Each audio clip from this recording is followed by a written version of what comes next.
Hey, you guys, this is Josh with Homesteading Family, and welcome to this week's episode of the Pantry Chat Food for Thought. I'm excited to be hanging out with you guys today, along with our guest, Sam Knapp, who we're going to talk about in just a few minutes. And we're going to be talking about small scale root cellaring techniques, things you need to know, what to grow, the environment you need, and how to maybe even get by. I mean, the ultimate goal for all of us is root cellar, right? And Sam's definitely going to talk about some of those things, but there's also a lot of ways to get by without one. Carolyn and I have done that for years. Sam is an expert on all things growing and storing winter crops, so it's going to be really fun to talk to him for a few minutes. But first, I need to say thank you to our sponsors for making this episode possible today. One of the things that's great about Azure Standard is that they can ship in-season and out-of-season produce to people all over the United States. So if you're not quite growing and root cellaring your own crops yet, which we're going to talk more in detail about in today's podcast, you can still find affordable groceries delivered to a drop location near you. As a matter of fact, Azure Standard has been Carolyn and I's go-to for just about anything that we're not growing or making ourselves. They've got an extensive list of items besides produce, along with animal feeds and minerals and bulk grains, all kinds of great stuff. So they really are the backstop to turning away from the grocery store while you're building your own living grocery store on your homestead. So check it out. To learn more about Azure Standard, visit their website. We'll leave you a link down below. And they've got a 15% off discount to first-time customers who place an order of $100 or more using this coupon, Homesteading Family 15. So make sure and go and check them out. We could hardly get by without them. We're very thankful for them, and we're very thankful for their sponsorship here today. All right. Well, thanks, Azure. Again, just super happy to be working with you guys and helping us get this information out here. Today, Sam Knapp is going to join us. Sam Knapp grew up in the North Woods of Wisconsin as an avid gardener, but with little exposure to farm life. After earning degrees in physics and chemistry and starting down the career path of engineering, you can tell Sam's a smart guy. Sam caught the farming bug while working on a research farm in Sweden. He worked on vegetable farms in Sweden, Alaska, Michigan, and Wisconsin before starting his own root cellar farm in the Upper Peninsula of Michigan to earn some extra income while completing a master's degree in plant ecology. I think you can also tell that Sam is focused on northern climates, hence why we're talking about root cellars. In 2020, Sam moved outside of Fairbanks, Alaska, where he built Offbeat Farm from scratch in a patch of boreal forest. Offbeat Farm provides vegetables to the Fairbanks community during the long, dark Alaskan winters through a winter-only community-supported agriculture, CSA, most of you know that as, and sales to local groceries. Sam authored Beyond the Root Cellar to encourage more farmers and gardeners through the learning curve of long-term vegetable storage and thereby improving local food economies and security. And so I think any of you that are interested in growing and storing root crops to have fresh, good eating through the winter, gonna love what Sam has today. So come on in. Hey, Sam, how you doing? Doing great. All right. Good to see you today. Thanks for hanging out with us for a little bit. Likewise. So you're up near Fairbanks, Alaska, it sounds like. Yeah. I'm looking out the window at the January sun. It's about 0 degrees out right now. All right. You got a lot of snow on the ground? We do. Yeah, it's over your knees. Fairbanks is not a particularly snowy place. We maybe get 100 inches a year, but all that we get sticks around all winter long. Yeah. So how long are you under snow? I mean, as a gardener, that has a big effect, right? Yeah, absolutely. We typically get snow. It can be any time as early as late September, but usually the ground freezes the first or second week of October, and we can be under snow from that point onwards. Until I think late April 20th, if my memory serves, is the average snow off date. Well, you're almost 7 months under snow. So what's your What's your growing season? How many days? Yeah. It kind of depends where you are. The general wisdom is, those frost sensitive things, you don't plant them out before June 1st. And if you're low in the valleys, you could see frost as soon as, anytime in July or August. But typically mid-September is where we get it at the farm. There's a lot Yeah. of microclimates going on with, elevation Yeah. around here. Yeah, we're very similar here in North Idaho. Yeah. There's a lot of change in technical zone. I mean, they zone the whole Yeah. area 6A, but we hit 4A this Yeah. last month. Yeah, yeah, Yeah. As I'm sure you know, growing zone only tells you so much. hmm Yeah. Like Fairbanks, for example, we get quite hot in the summertime. It's not unusual to reach 90 degrees, whereas like, the areas closer to the coast here in Alaska, their average temperature is maybe in the high 50s or mid 60s. It's rare for them to get above 70. yeah, There's a lot of differences. yeah. Yeah, Yeah. well, it's no doubt a tough climate to grow in. So you're definitely a guy to hear from when it comes to growing in the northern climates. And of course, we have a lot of listeners that are homesteaders or on some path to growing as much of their own food as they can. And of course, that's Awesome. a challenge getting through the winter. So we're excited to hear what you have to say today. But I want to know a little bit just about you. And you are on a path to chemistry and physics, it sounds like, which definitely, I'm sure some of that leans in here, but it's a radical shift to where you're at now. Tell us a little bit how and why you made that transition.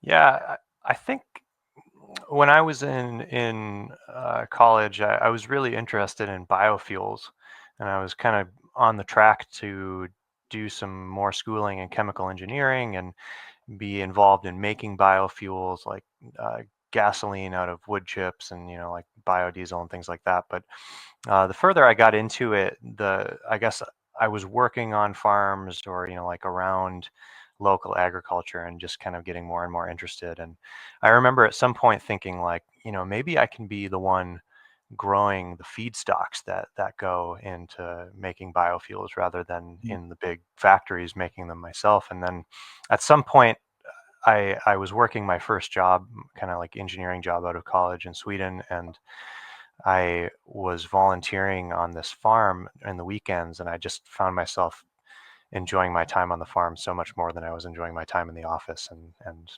just kind of made a decision that this is the direction I want my life to go, and ever since I've really been focused in farming and uh, continued that way, and it's been a good decision for me. I really enjoy my lifestyle now. I love that you got your hands in the soil a little bit and your feet on the ground and just got the bug and Yeah. got connected. Yeah. Oop. Well, there's a lot of people that relate to that in some form or another, certainly Mhm. on a homesteading journey and making a shift from a more modern life to this more rooted, connected to the land life. Yeah, I think there is a lot of pressure, especially for young folks, to you know focus on the STEM fields and kind of ignore our cultural roots, and I don't think it's uh, just because you're good at STEM doesn't mean you can't be a farmer and be a valued member of the community.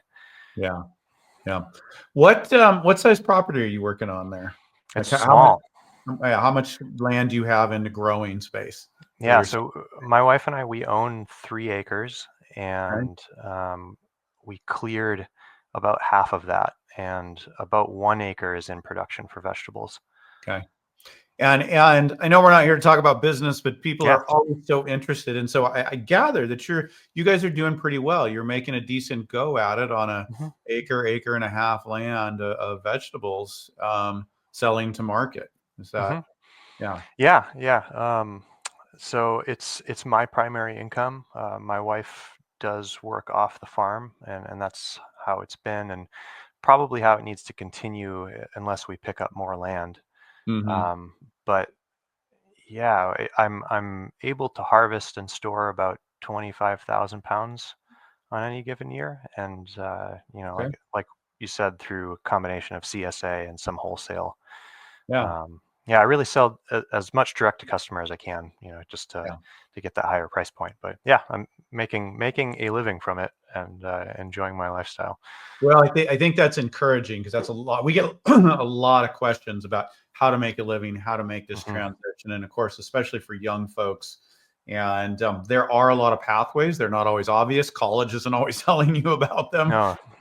but there are a lot of pathways, and so I think you provide a good example of what's possible and actually what's possible in a tough growing environment, Hmm. and making it go at an agricultural life. Cool. Yeah. Well, let's dive in here. We're talking kind of root cellaring, and how to put this together. It's a struggle for a lot of people. While most of us want to get to a root cellar, and I know you'll share some things with us about what you need there.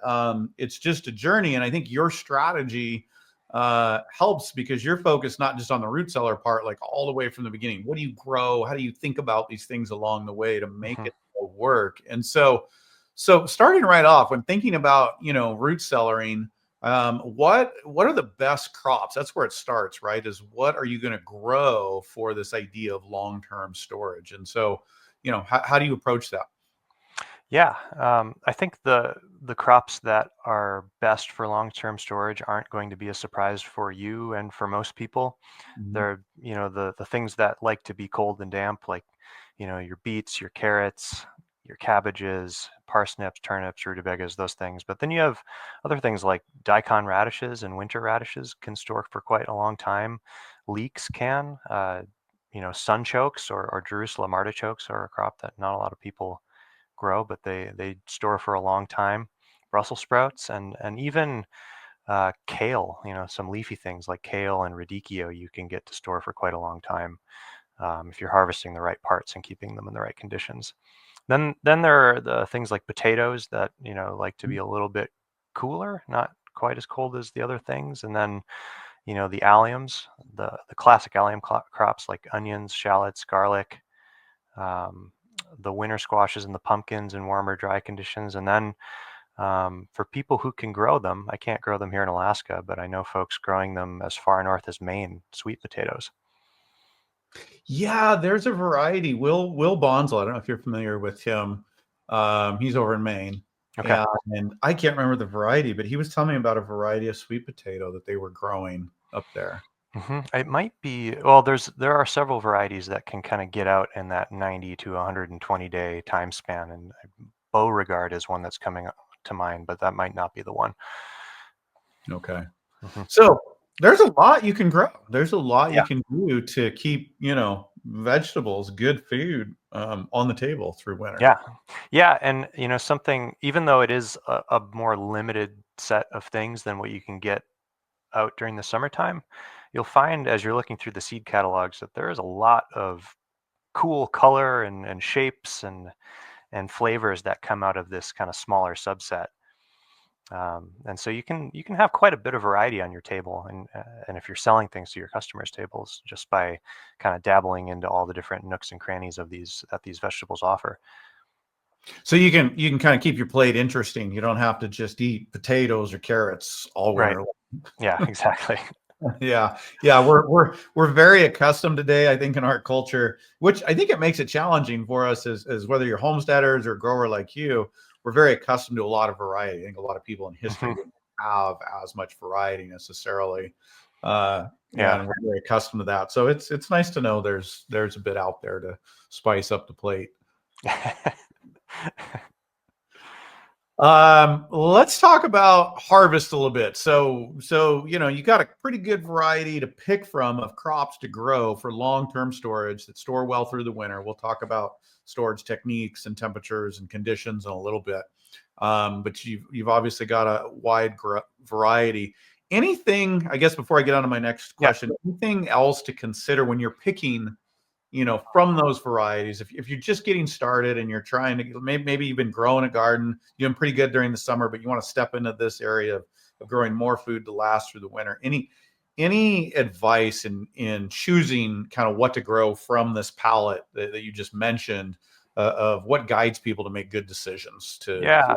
to get started? What's the easy path? I don't know. What are your thoughts? Yeah, I mean, among these classic storage crops, when you're flipping through your seed catalog each winter, you'll see this, the companies often will designate, certain varieties that are for storage, and those are the ones that usually have done the best in their storage trials. And just because a company doesn't specifically say that something can store for a long time, if it is one of these crops, it still might be able to. I often pay attention to the days to maturity, Mm, and usually the crops that have the shortest, like within a given crop, if it's carrots, for example, like the carrots that have the shortest number of days to maturity often are the ones that don't store well. So if it doesn't mention anything about storage specifically, but that variety has, a long days to maturity time compared to some of the other varieties, then it still might store fairly well. So that's something I always pay attention to. I like that. So it sounds like if you've got a long storing season, it sounds like you want to try to look for varieties that their days to maturity kind of match your growing season. So don't try to go super short, but try to Right. utilize that season that you have, whatever your growing season is.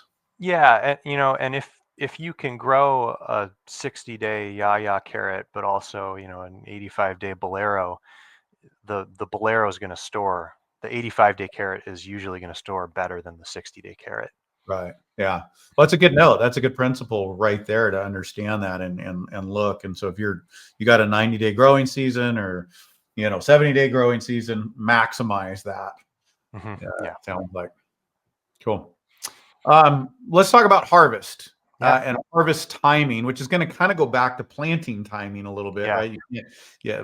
But you often want to plant based on your harvest timing. At least that's the way we come hmm at it. So, what do we need to think about with harvest timing, and why is that so important?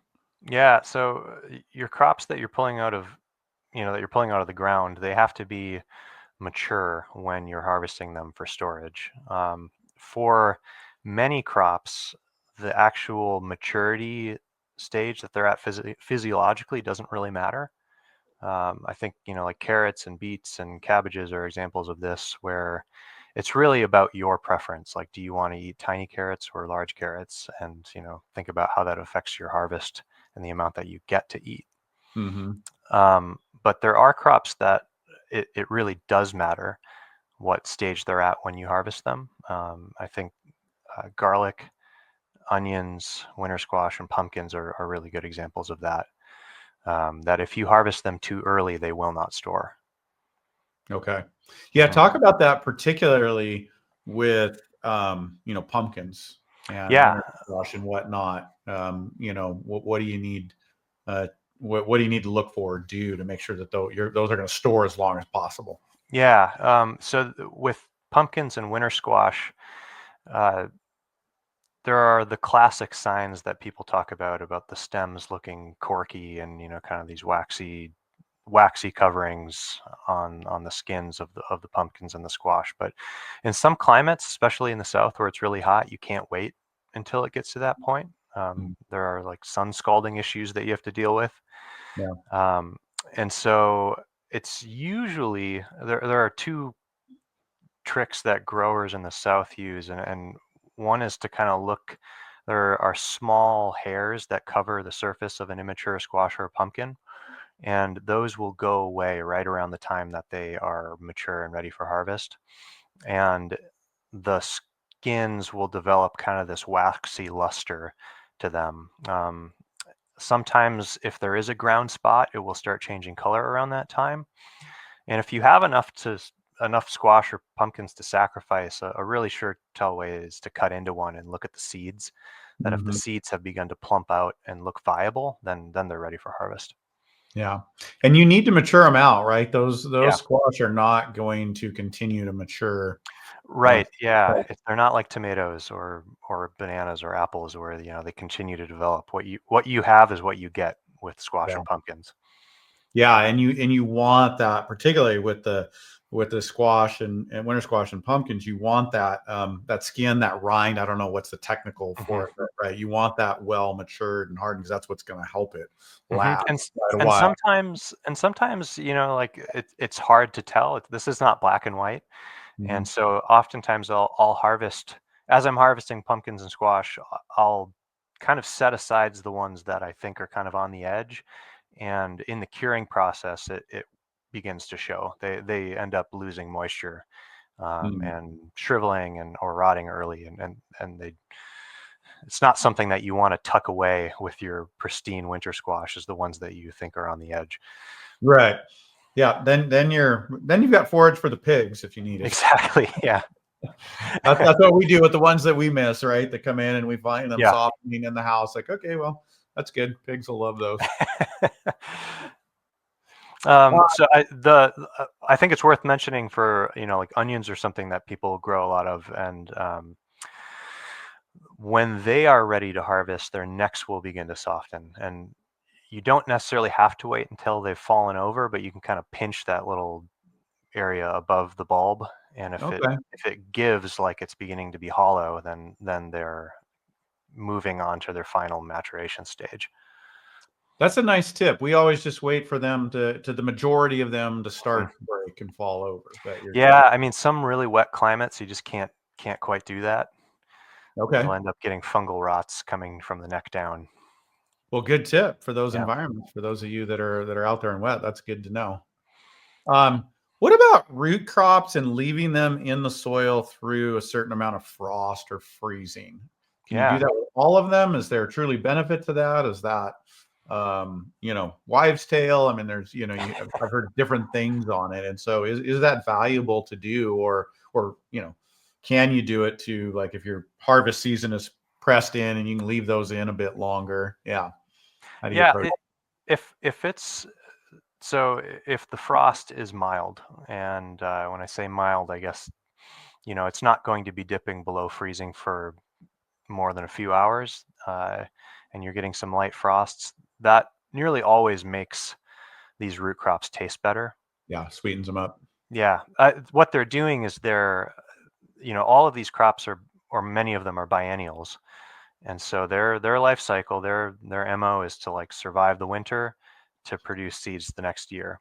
And those frosts trigger some of those starches and longer carbohydrates to start changing into sugars, so that it's a natural form of antifreeze.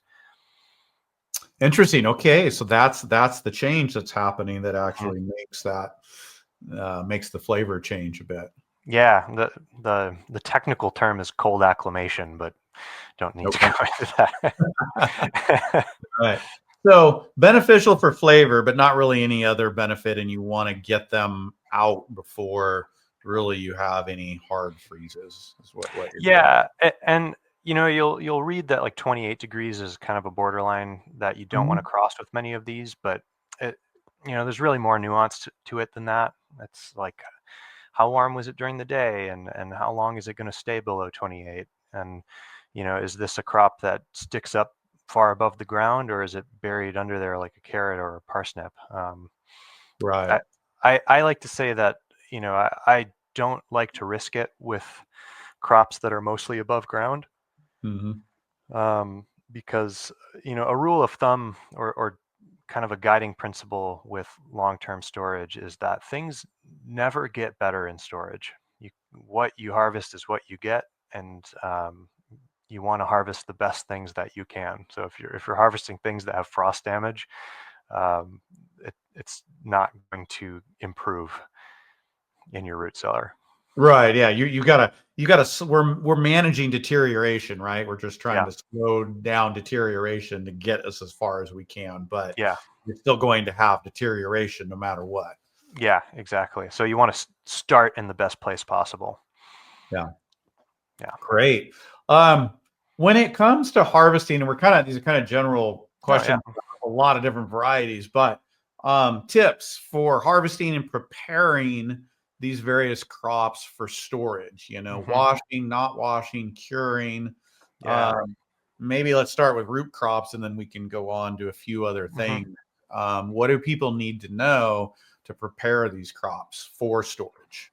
I'd say not only with root crops, but with everything, being gentle through the process is important. So,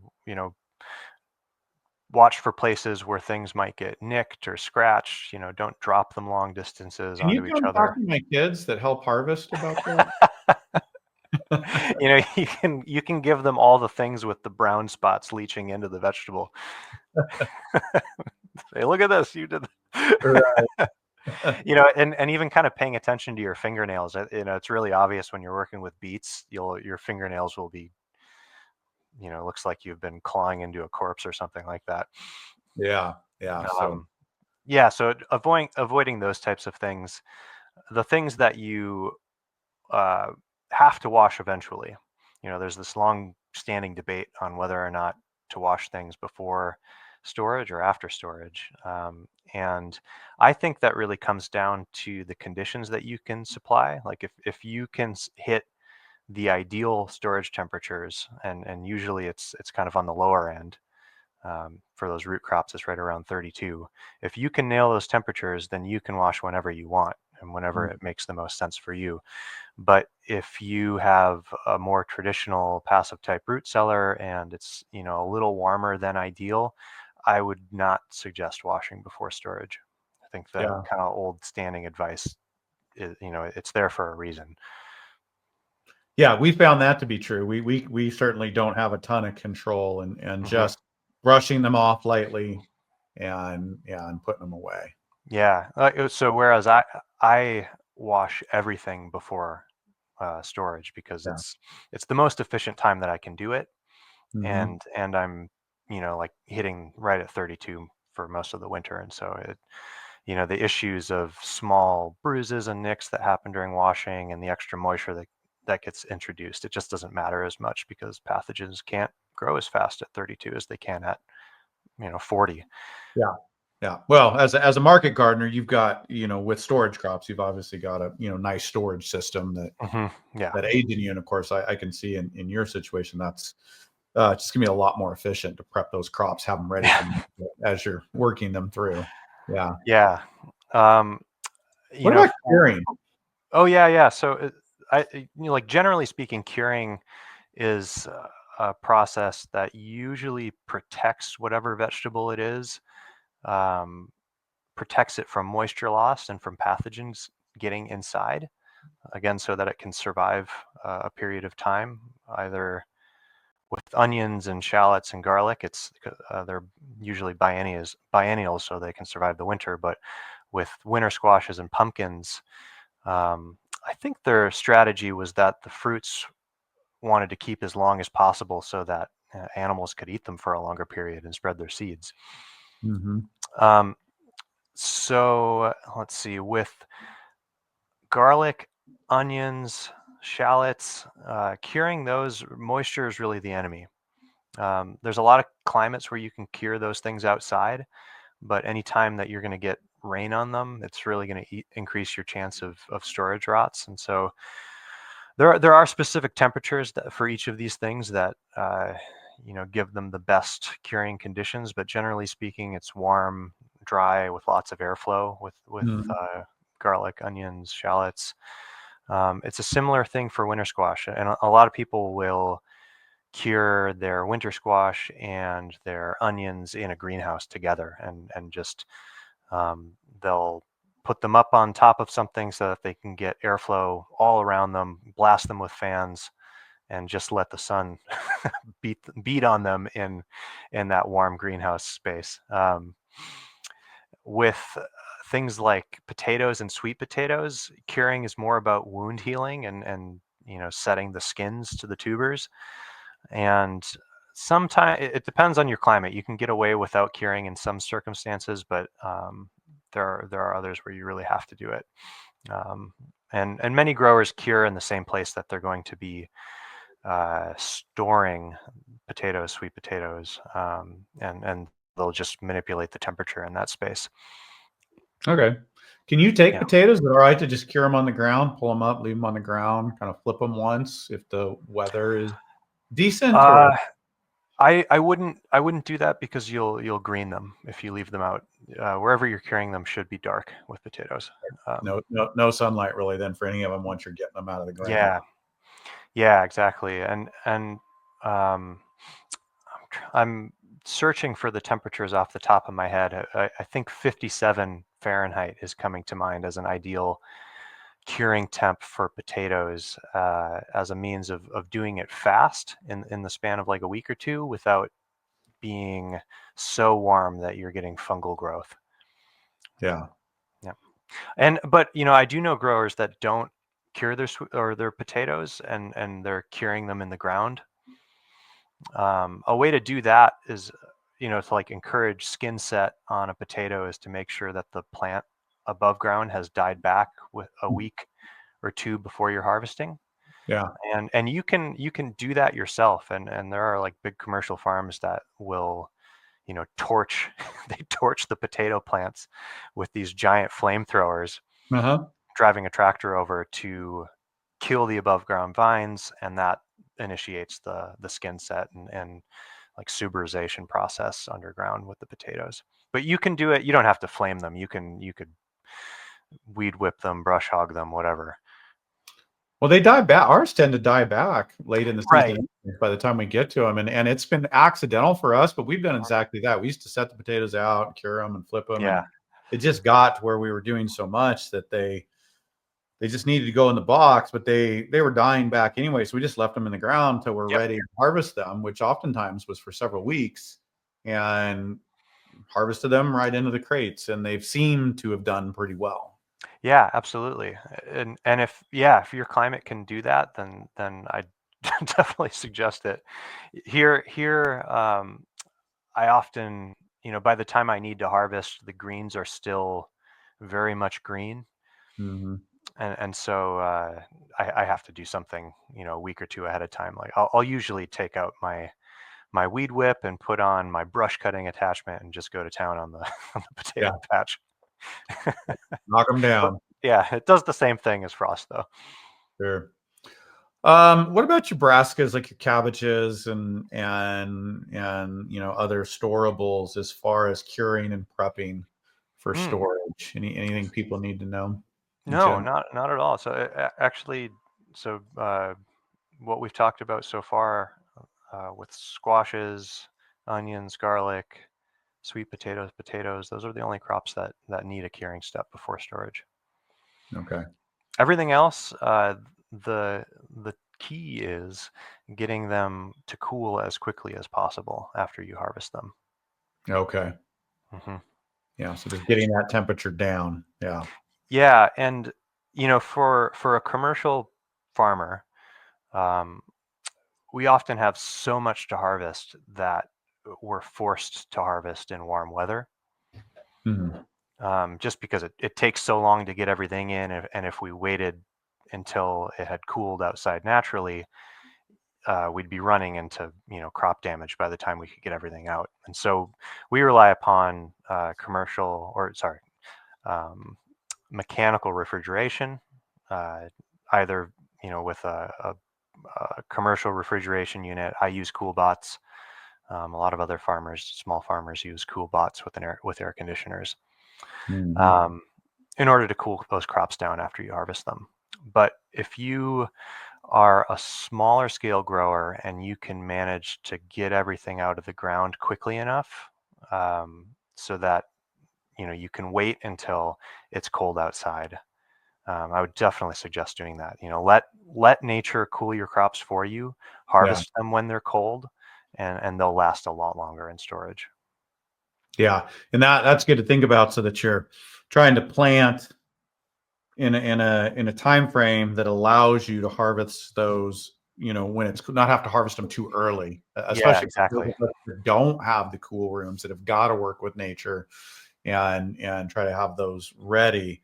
That would tell me you've really got to look at, like, where do you want to harvest before it's gotten too cold, but you're definitely Yeah. into your light frost and cooling off, and then go back and find your planting date by that, so that you're hitting Hmm. that maturity at the right time to take advantage. Yeah, and there's a lot of weather data out there, to help folks make these kind of planning decisions. You can go to, the National Weather Service has web pages for like most local weather stations that will give you the kind of like mean temperature for every day of the year that's averaged over the past 30 years. So if you go to the National Weather Service website, there will be a tab or something on the banner for past weather, and you can kind of navigate to a station near you, and then click on. There will be a whole bunch of options, but you'll want to look for daily normals, and that will give you like the mean temperatures for every day of the year. That's really handy to know, because you can kind of see then like when your average frost dates come, like when does the ground start to freeze, like when does the mean temperature drop below 50 Fahrenheit, which is important for like winter squash and pumpkins. um, Winter squash and pumpkins start to accumulate chilling injury below 50 degrees. Yeah. And it's not something that manifests immediately. They can hang out at 45 for a month or two, and not show damage, but it's a cumulative effect that will shorten their Interesting. storage life. Wow, I didn't know that. Yeah, one of our challenges is that even in August, when we're getting high daily Mhm. temperatures, we're often in the 40s, and like our winter squash haven't matured yet. They're Mhm. not maturing till late September. Um, but that's very interesting Yeah, to know. but I kind of face the same problem, and that that's why when I'm looking at that weather data, I'm looking at the daily mean, um, rather than the highs and the lows. So the mean helps you out if as long as you're not getting below that mean, you can take the fluctuations. But if you're sitting there Yeah, all day, that's where you're going to have problems. yeah. I mean, obviously you need to getting them out of the ground in a mature way is more important than Harder one. having them accumulate a little bit of chilling injury. We're talking something that if it's 45 degrees, it takes 6 weeks or 8 weeks for enough injury to accumulate to cause a problem. So Yeah. don't worry too much about Yeah. it. Well, we're all walking the line of ideal Yeah, and getting it done, right? Not, absolutely. Yeah. what's ideal to shoot for? What's reality that we have to work with? Hmm. Yeah. Well, let's move on a little bit to packing methods. If you're trying to store some of these crops, and again, roots are a great way to start this part of the conversation. And whether it's in the cellar, or maybe there's differences from what you can do in the cellar to just trying to make do with cool temperatures in your property. Hmm. What are some tips for best packing methods for these crops? Yeah. So I mentioned before that I wash everything up front, and so when I'm packing, and I think most if not all commercial growers are not using something like damp sand or shavings, especially when they're washing up front, because it would make you wash twice. Hmm. Okay. Um, so the way most commercial growers are doing it are packing veggies into large containers together, and storing them that way. Um, I think at the home scale, you can kind of replicate that using something like a Rubbermaid tote. Hmm. Um, and I kind of do a hybrid method with Rubbermaid bins, where I'll include some kind of dampened material at the bottom of the bin, and often separate the veggies from it so that they're not getting dirtied from it, or getting a taste. Actually, I kind of wonder since you're using shavings, if you've ever noticed the shavings imparting a taste. I have not. We Okay. have not had any problems with that. But we are not washing them and then washing Hmm. them after. And the shavings are clean, and there's nothing. Hmm. There's no cedar. There's nothing like that. They're Okay. um, usually a hardwood shaving most of the Okay. time. We've had to use some pine, which I would expect maybe a little bit more from the pine, that possibility, but we never have noticed that any taste. Hmm. I think what you're saying is if you can maintain your cool temperatures around that 32 degrees, Hmm. go ahead and wash them, and you can just pack them in a container, wash, nothing between them. They can just kind of all go together in a box because of Yeah. that, because of the cleanness and the temperature control. Yep. They're going to store fine that way. Is that Yeah, right? and when you do that, it is good practice to allow them to dry before you're going to seal them up, Mm-hmm. and to always avoid, like, you never want to seal them into an airtight container. So if you're using something like a Rubbermaid tote, you want to pepper it with holes. Top, bottom, both, side, Everywhere. Yeah. everywhere. Just get out the shotgun and stand back 20 feet. Yeah. I mean, I get out my cordless drill and just cycle through batteries on that Put it thing. down. Yeah. Yeah. It's important to remember that the vegetables are still alive and they need to breathe. Yeah. Yeah. Um, but like the point of using the tote is to kind of create this humid microenvironment. So if your storage space is a little too dry, you can keep them in this tote, and it's going to stay where, the humidity will stay where it needs to be inside the tote. Yeah. Um, a lot of other growers use these woven sacks that you often see them used with like grain and You're grass talking seed. like the modern burlap sacks. They're not burlap. They're a Yeah, poly, something or other plastic woven bag. yeah, it's easy. They're very inexpensive, and they do a wonderful job storing vegetables, either washed or unwashed. Hmm. And I know plenty of growers who use these exclusively. They stack really well upon each other, Okay. and you can seal them up because they do allow a minimal amount of air exchange, and so those have worked really well for a lot of growers. They'll Nice. put them on pallets and stack them in such a way that they can move them around with forklifts Yeah. and all that. But even I for the homestead grower, that's pretty nice. That's a very low cost solution. Totally, Um, yeah, and another like a step up in scale from that, and something that I use on my farm is I use the woven poly super sacks. Sometimes they're called sling bags. It's like a cubic yard version of that smaller poly bag.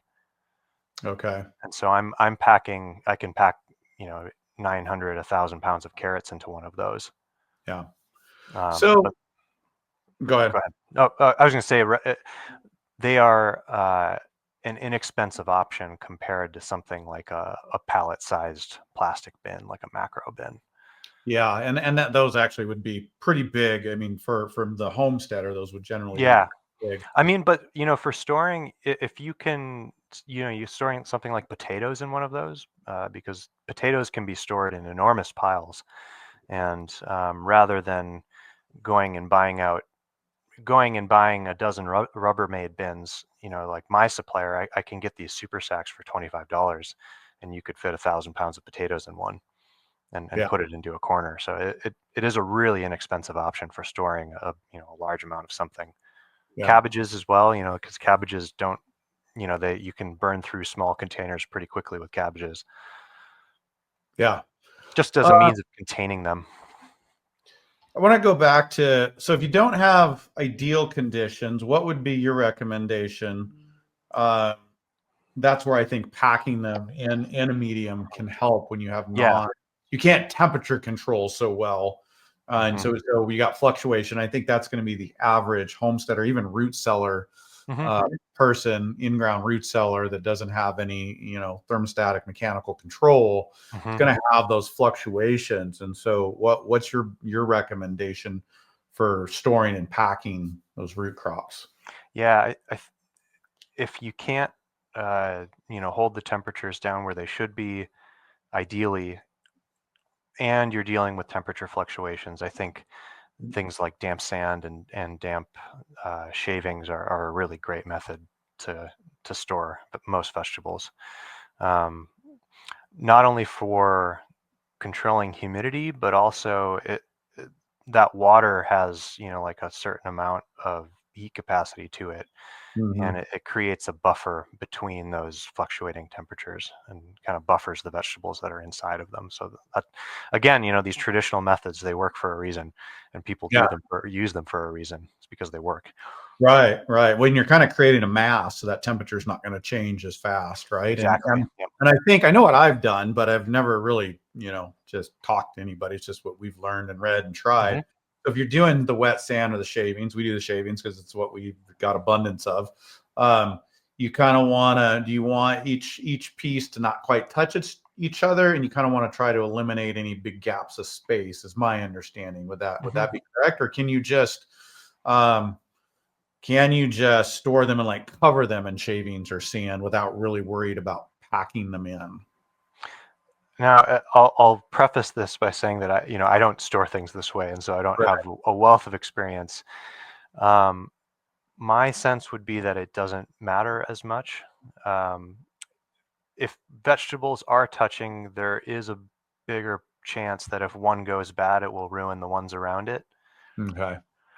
But uh, keep in mind that I am storing thousands of pounds of veggies that are jammed against each other with nothing between them. Right. So Yeah. I think that it should be fine, and it certainly would make the packing process go a lot faster. Yeah, it would. Yeah, definitely. That would make it easier. Well, let's got a few more questions while we've got time, and I know we're moving through. Yeah. Um, so we know there's ideal conditions, and so let's talk a little more about those for these crops that we're trying to work toward. Even though we know most of us aren't going to probably get that 32 degree, stable environment. But what are, and is there a difference between the root crops, cabbages, the onions? So what are a few rules of thumb that we're hmm shooting for in these crop categories? I'll I'll start with the things that there are fewer fewer of in the categories. Sure. Sweet potatoes kind of have a world, are in a world all to themselves, and I'm looking over at my reference. Um, Sweet potatoes, 57 to 60 degrees is where most of like the research kind of coalesces upon, and 85 to 90% relative humidity with those.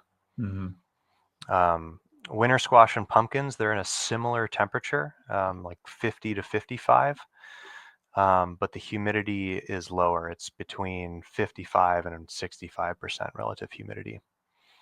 So you're kind of, like I mentioned earlier, like winter squash and pumpkins accumulate chilling injury below 50, Right. um, but kind of towing the line of that bottom temperature will reduce your chances of fungal growth, and so you want to keep it, kind of just on. Um, Things like potatoes, it kind of depends on what you want for your potatoes. The colder you store them, especially getting close to freezing, the more they're going to sweeten up. Okay. Um, So get them as cold as you can, but what can they tolerate? well, I mean, potatoes can tolerate, most of them can tolerate down to 32, but you're going to sweeten them up to the point where if you pan fry them, they'll blacken in the pan. Um, 38 is kind of like 36 to 38 is kind of the boundary for, depending on the variety, where they're going to start converting some of those starches into sugars. And so if you want your potato to taste like a normal potato, 38 is about as low as you want to go. Okay. On the high end, you can store potatoes up to about 45 with a decent storage life before they begin to sprout. Like the big companies that are making like French fries and chips, they'll store them even higher so that they reduce the chances of blackening. You don't want browned potato chips, and so they'll Hmm. store them into the 50s, but they have to spray sprout inhibitors on them to stop them from sprouting in storage. Okay. Yeah, for most homesteaders, I think anywhere in that like 38 to 45 range is pretty good. Um, for onions, garlic, shallots, those want to be around 32 degrees ideally, and anywhere between 55 and about 65% relative humidity. And with these, dry is really more important than cold. A lot of commercial growers don't have a specific cold and dry storage space and will instead store them, like in a corner of the pack shed or something like that, where it's in the mid 40s, and it will shorten the storage life, but by a month or two. But it it's what the conditions that you have, and you make the best with it. Yeah, I think most homesteaders are in the same boat. We don't have a lot of opportunity to get a whole bunch of temperature and humidity, Totally. changes. So knowing what we can get away with is key. Yeah, garlic does this interesting thing where below about 40, it stores really well. Above, between 50 and 55, it stores quite well. but kind of in like the mid 40s, like around refrigerator temperatures, that actually induces garlic to sprout. Interesting. So you want to avoid the mid 40s with garlic. Interesting. Okay. Hmm. Okay. And then pretty much everything else, what it wants is as close to freezing as possible and as high of humidity as you can get it. And don't be afraid by the fact that you're pushing things really close to the freezing temperature, because most of these vegetables, their actual freezing point is in the high 20s, because they're not made of pure water. There are sugars and salts and all sorts of things dissolved in them, so their freezing point's a little bit lower. But 32 is where they want to be. Getting much above, I'd say 40 will shorten their storage lives by a few months. Above 45, now you're probably talking into the, like less than 2 months that you could get out of them before. What they'll do is they'll start to grow. Right. Yeah. They're Yeah. going to start sprouting. Yep. Yeah. Which, I mean, they don't taste as good after they sprout, and you have to rub off all the root hairs and cut the sprouting tips off, but they're still perfectly edible. Yeah. And it's something that I've never done this with my customers, but I tell people all the time that a floppy desiccated carrot is the best carrot you'll ever eat in your life. And so if you are storing vegetables, in a less than ideal condition, they get too dry and they've really softened up. As long as there's no mold and like obvious Mhm. rot, they're perfectly edible, and they can actually be quite delicious, because it's almost like a juice concentrate. Yeah. The water has left them, and so you've concentrated the sugars that are there. So a carrot can be obscenely sweet when it's floppy. Yep. Yeah. I think, well, that's a good tip. And that for us, that's often the case because we don't get through it all. We're to the point where we're growing enough that it Hmm. lasts us. But we don't have ideal temperatures. So by the time we start Hmm. getting into March, and in there, March and particularly April, everything's definitely softening up, the Hmm. carrots and the parsnips, but those seem to do better. I mean, the potatoes just start to sprout. So, Yeah. but it's good to know, and it's good for folks out there to know that you don't have to keep everything in perfect condition all the way No. through to utilize it. For you as a market gardener, you got to think about presentation and a whole lot of things in the market. But Yeah. as those of us growing for ourselves, you can use it through these different stages of deterioration, like we were talking about, and they can sometimes even be better flavor, like you're saying. Yeah. Something people should keep in mind, some about farmers and what we eat and present to our customers as far as storage goes, is that farmers rarely eat the best quality things. 'Cause you're going to sell the best quality thing. I sell the best quality things, and so that means my family and I spend most of our time eating the things that have gone bad, or the things that are terribly ugly. And so I spend a lot of my time cutting rotten chunks out of squashes, or a rotten chunk out of a rutabaga, and eating the rest of it, and it's totally fine and tastes great. And so just keep that in mind. Even if a big portion of something has gone bad, you can still eat the rest of it. Yeah. Yeah, and that's a shift that well, it sounds like farmers too, but homesteaders have to Yeah, make, is just, shifting away from the ideals of the grocery store, totally. and realizing that you're going to get that sometimes. But if, like in this case, you want to store food for a long time, then it's going to change throughout the storage process, and Hmm. that's okay. That doesn't make it inedible. I Yeah, I mean, want if a carrot looks nasty, you can peel it. to, If a cabbage has a big rotting chunk on it, you can peel off the layers, and oftentimes there's a perfect cabbage waiting for you underneath there. yeah, we found that for sure. We've had cabbages where we've opened up the cellar door down there to that little spot in the storm door, we were talking about earlier, and the cabbages just look ruined. They just look Hmm. like they're done. But you take them out and you peel a few layers off, and they're wonderful. They're perfect. You get that good smell of rotting cabbage beneath your fingernails. Oh, Yeah. Yeah, don't get that into the sauerkraut or into the. Right. And also know that, like, as a professional, somebody who does this professionally, things go wrong all the time for me, and I build in, you know, uh, pessimism into my plans. Yeah, good. Yeah. That's good.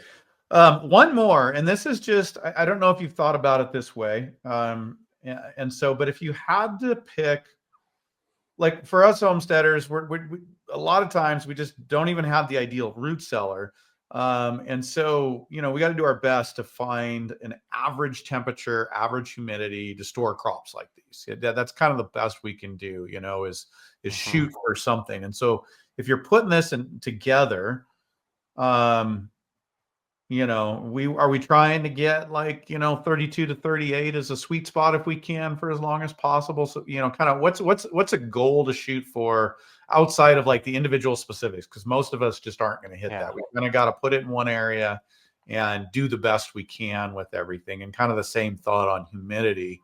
Hmm. Do you have a range that you think is reasonable when you can only deal with one, or a target Yeah. temperature range? I think if you can get a space under 40 You do. degrees, that you're doing pretty good. Okay. You might not be able to store a carrot for 6 months, but maybe you get 4 or 5 out of it at that temperature, Sure. and that's good enough. Yeah.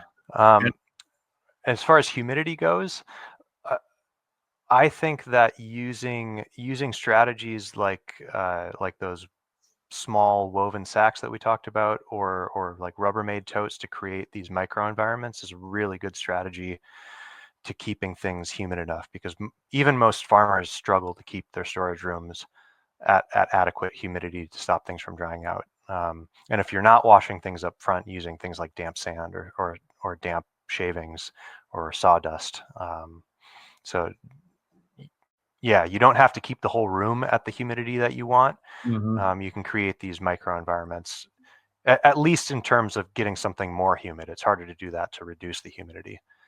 Yeah. Yeah. Yeah. Well, that's helpful. You've given us a lot of great tips today, and I know we're running out of time here. I Hmm. want to make sure everybody knows about your book, Beyond the Root Cellar. You guys, this is a book that I think just needs to be a staple on your shelf.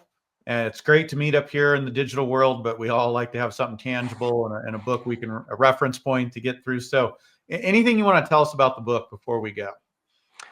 Well, I think it's important to say that I did write it for other market growers and commercial farmers, but the information in there is still going to be useful for anybody who's growing vegetables and storing them for really any length of time. You're going to find tips in there for harvesting them in the best way possible. What exact conditions should you be storing them? Like really the step by step of getting each thing out of the ground and trimming it, and the specifics of maturity.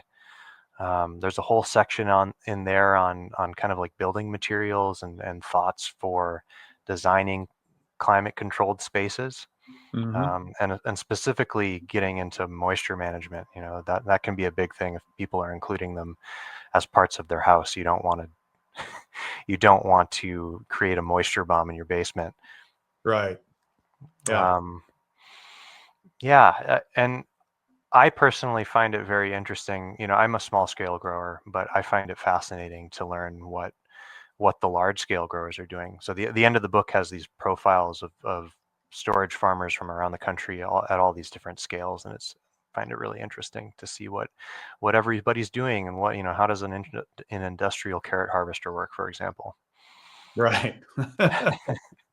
Well, it's a great book, and like you said, there's a lot of technical information. And while you're focused on the grower, there's a lot of good information for Mhm. everybody out there. And just knowing that as homesteaders, we got a little forgiveness. We don't have to hit all the Yeah. levels you guys have to hit. It still guides the way, and especially for those of us in the north that are needing to focus on these crops Hmm. and for them to get through the winter, as we're looking for kind of food resiliency, if you will.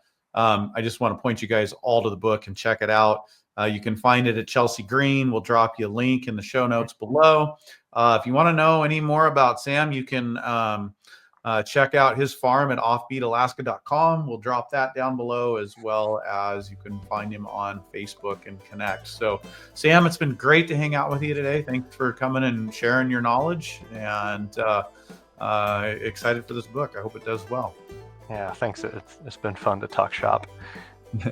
Right on. Well, thanks everybody for joining us, and we will see you next time.